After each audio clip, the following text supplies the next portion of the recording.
আন্দোলন বিগত 15-16 বছর, এই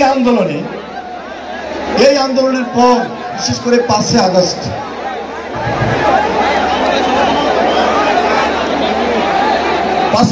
থেকে 5 আগস্টের পর আজকের যে বিজয় দিবস, এই বিজয় দিবসটি আমাদের কাছে অত্যন্ত গুরুত্বপূর্ণ। আমাদের প্রাণপ্রিয় দেশনেত্রী বেগম খালেদা জিয়ার গতকালকে তাকে আমরা দাওয়াত দিতে গিয়েছিলাম, খুব খুশি হয়েছে।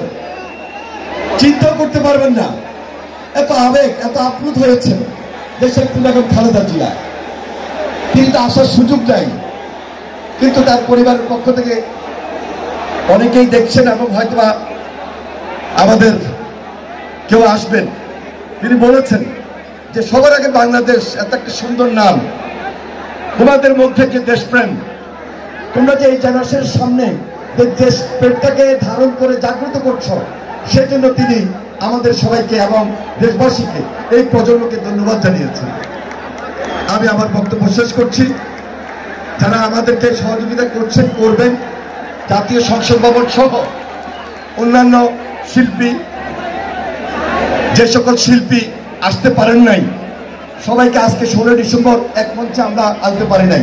তবে আমাদের টার্গেট রয়েছে 26শে মার্চ মহান স্বাধীনতা দিবস, সেই দিবসে আরেকটি প্রোগ্রাম করার জন্য, এবং সেই প্রোগ্রামে আমরা সবাইকে নিয়ে ভুলবো না তোমাকে জানাই সব